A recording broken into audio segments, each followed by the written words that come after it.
It's been several days since the argument, and Tim has been avoiding me. I thought he'd come around, but it's clear that he's sticking to his position. The longer this drags on, the more I see how wrong I was about him. I can't hold back anymore. I look directly at Kelly, trying to keep the frustration from seeping into my voice. If this was something you wanted to discuss, you could have done it privately, not in front of everyone. Kelly doesn't even flinch. It's just a conversation, Tim. You're making it seem like a big attack. I shake my head, struggling to hold on to the little calm I have left. It's not just a conversation. It feels like you're testing the waters. I thought we were on the same page about marriage and commitment. Kelly shrugs, dismissing me with a wave of her hand. It's a casual topic, nothing more. Mark leans back in his chair, arms crossed, clearly amused. Come on, man. She's not asking you to sign a contract. Chill out. I can feel my blood starting to boil. You don't get it. This isn't about the idea itself. It's about trust, about respect. Anna jumps in, looking at me like I'm the one being unreasonable. Trust Tim. It's not like she's asking for an open relationship tomorrow. She's just talking about it, seeing what's out there. You can't handle a little bit of progress. I give Anna a sharp look. Anna, I'm not as clueless as you think. This is a calculated move, and you're Kelly's sidekick. Another friend of Kelly's, Emma, who had been quiet until now, speaks up. You're being so dramatic. We're just talking, not planning a revolution. It's just a different way of thinking. My patience is running thin, but I manage to hold it together. I see nothing but manipulation here. Kelly's expression shifts, her smile turning into something sharper. This is about you not being open-minded, Tim. This isn't even about me. You're the one making it all about us. I feel the urge to stand my ground stronger than ever. This is about us. I'm not some guy you can drag into your modern-day experiment. If we can't agree on something like this, maybe we're not as right for each other as you thought. Mark cuts in again, laughing lightly. Maybe he's not as progressive as you'd like, Kelly. Ever thought about that? I snap, my voice low and controlled. Maybe you're just waiting for the next chance to jump into her pants. If things open up, Mark. That shuts him up quickly. A moment of silence follows before everyone starts talking over one another. Kelly, her face flushed with anger, glares at me. You don't get it. I'm not trying to change everything. I'm just saying we need to be open to thinking differently. Anna adds, Tim, you can't even have a conversation about this without losing it. Maybe there's a lot more you can't handle calmly. I feel the walls closing in as my friends circle around, and all I can think about is the betrayal I'm feeling. You guys can all sit here and pretend this is just some intellectual debate, but for me, it's about feeling like I'm being manipulated into agreeing with something that goes against everything I thought we stood for. Kelly stands up, pushing her chair back with a screech. Ah, Tim, you're being ridiculous. I'm being honest, I retort. You're the one who's been going around in circles. I don't need to entertain this. The tension is thick. Everyone is on edge, unsure whether to take sides. Kelly's face is turning red, and I see Anna and Emma exchanging looks, clearly unsure if this is a lost cause. Are you really going to throw away 4 years over this? Kelly says, her voice trembling with anger. It's just a conversation, Tim. You don't have to agree, but at least listen. I look at her, at the people around me, acting like this is nothing. I can't take it anymore. If this is where you're coming from, Kelly, then let's cancel the engagement and let it all fall apart so you can sleep with whoever you want. I turn and walk out. Behind me, I hear Kelly's voice calling after me, but I don't look back. No, I'm being honest. You should try it sometime. I slam the door behind me, the sound marking the end of whatever we were. Done. Hey, it's Kelly. I've been thinking about it for a while now, and tonight felt like the right time to bring it up. Anna was the perfect segue. It wasn't like I wanted to make a scene, but I did want to see how Tim would react, so I casually threw it out there, testing the waters. Open relationships are becoming more common, and honestly, I've always been curious about them. Why not? Relationships are evolving, and I think it's worth exploring. I didn't expect him to react the way he did. I thought he'd be surprised, maybe hesitant, but not completely shut down. I could see the tension on his face, his jaw clenching, his eyes narrowing. It's not like I'm asking him to sign up for one right now. It's just a discussion, a conversation about possibilities. But he looked like I told him I was joining a cult. I glanced at the group, noticing the shift in energy. Anna is smiling like she's won, but Tim's silence is deafening. It annoys me. I expected more openness from him, especially after everything we've shared and planned. I can feel my frustration growing. Come on, it's just a discussion, Tim. You don't need to act like I've just dropped a bomb. I try to laugh it off, hoping to ease the tension, but instead, Tim's expression hardens. He responds, his voice calm, but with an edge to it. It's not just a discussion when you're engaged and trying to push me into accepting something you know I won't agree with. His words hit harder than I expected. He's overreacting, like he isn't even hearing me. I can't believe he's taking it so personally. I didn't even suggest we do it right now. I'm just exploring the idea. Isn't that what open-minded people do? But to him, I can tell it's already a big deal. The way he used push me really gets under my skin. I'm not forcing anything. This is just a conversation. Why can't you see that? Before I can respond, Anna jumps in, probably trying to keep the peace. Oh, come on, Tim. You're just being old-fashioned. People are changing and relationships are changing with them. I can feel the heat rising in my chest. This isn't what I expected. I wasn't trying to start a fight, but now it feels like I'm being backed into a corner, having to defend myself. Exactly, I say, maybe too defensively. It's not like I'm saying we need to do it right now, but relationships today don't have to look like your parents' or grandparents' marriages. The words come out harsher than I meant, but he's not backing down, which only fuels my frustration. I see him stiffen, trying to keep his calm, but I know it's slipping. This isn't about being old-fashioned, he shoots back, standing now, his voice firm. It's about respect and having a say in something that affects me directly. His words hang in the air, like he's telling me I'm doing something wrong just by bringing this up. It stings.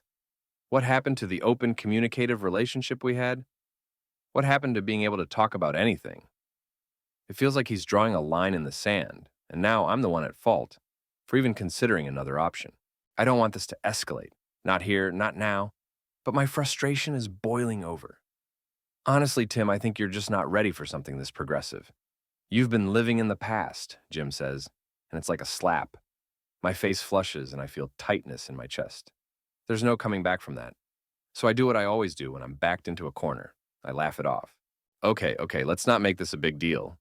But we're talking about real things here, Tim. Not some outdated fantasy version of love. But just as I'm trying to ease things, one of Tim's friends who's been quiet until now decides to chime in.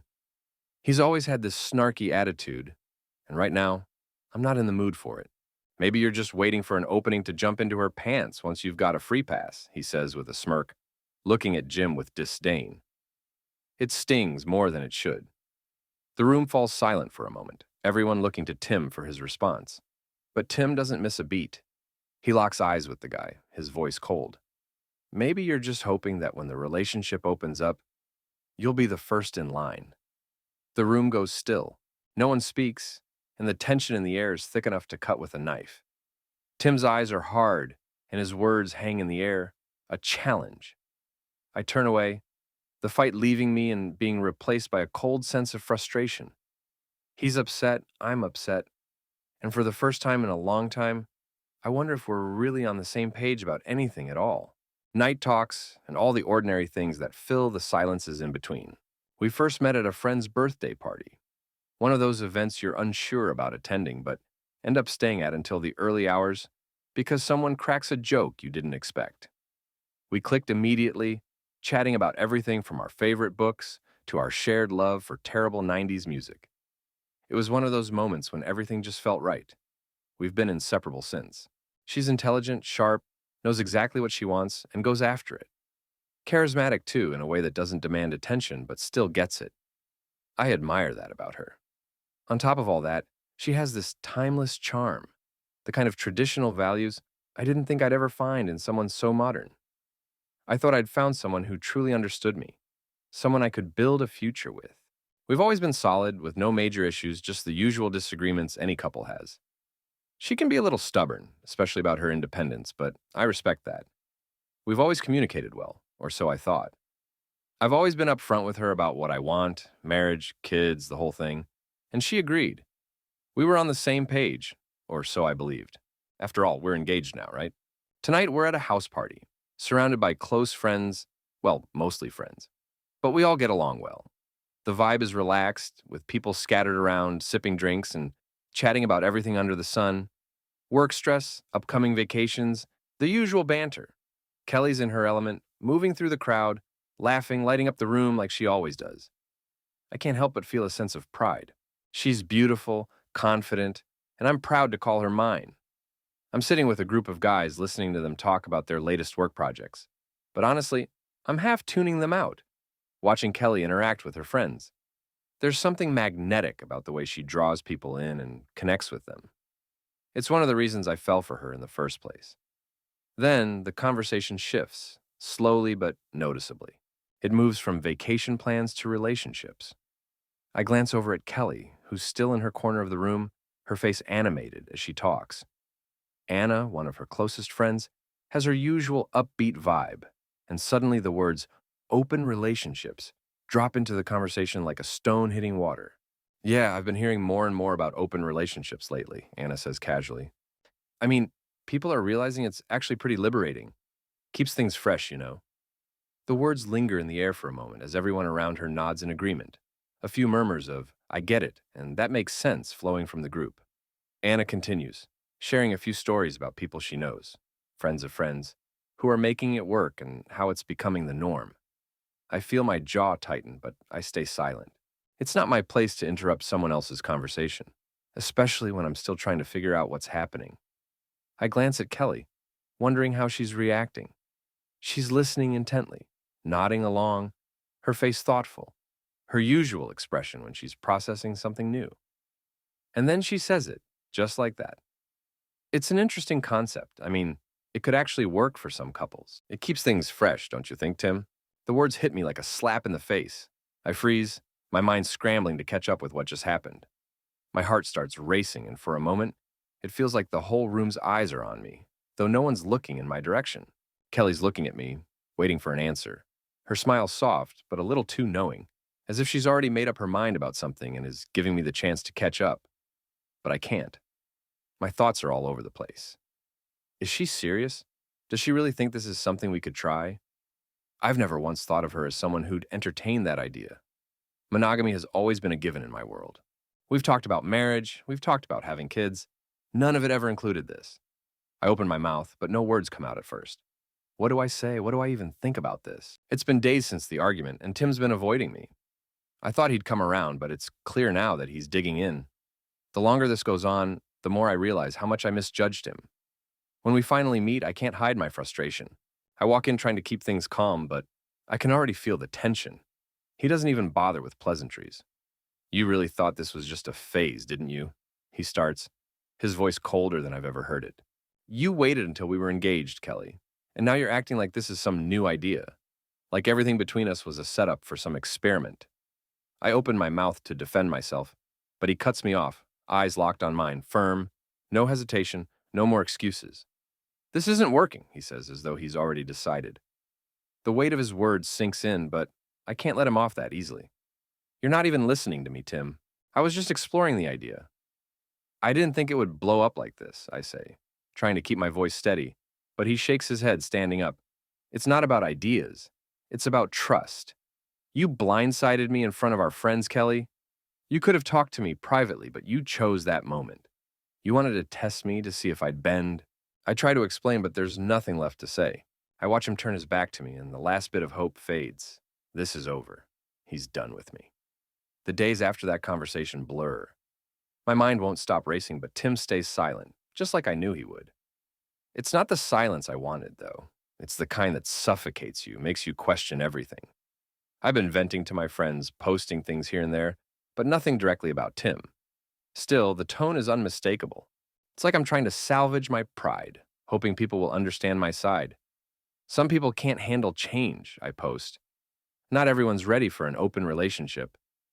A few people comment in support, but it doesn't feel like enough. It's Mark, of all people, who steps up next with a post about not letting anyone make you feel small. I laugh bitterly. The irony isn't lost on me, but I don't call him out. I'd rather not drag anyone else into this mess. Then Tim responds directly. I read his message, and instantly a chill runs through me. If you want to paint me as controlling, go ahead, he writes. But I'm done playing games. I'm not insecure. I'm just tired of being manipulated. If this is what you wanted all along, you didn't have to pretend. I freeze, staring at his words. How can he make it sound so easy, like he's the one who's been wronged? I spend the next few days trying to fill the emptiness with distractions. I hook up with random guys out of frustration, seeing if any of them can help me forget how badly I messed up. It doesn't work. They're just distractions, temporary at best. One night, after another failed rebound attempt, I'm sitting alone in my apartment scrolling through my social media. Tim's not posting anything, but I can feel his absence. I replay everything in my mind: the engagement, the way we laughed at stupid jokes, the way he used to hold me like he really meant it. I was so focused on keeping things exciting, on convincing myself that I wasn't settling, that I didn't stop to think about what I had. Now it's gone, and I'm left with a sinking feeling that I pushed too hard, too fast. Tim wasn't perfect, but he was solid, and I knew that. I just thought I could bend him to my way of thinking, keep him on my side. I tried to control the relationship, and now I see how that backfired. I've burned every bridge with him, and I don't even know if there's a way back.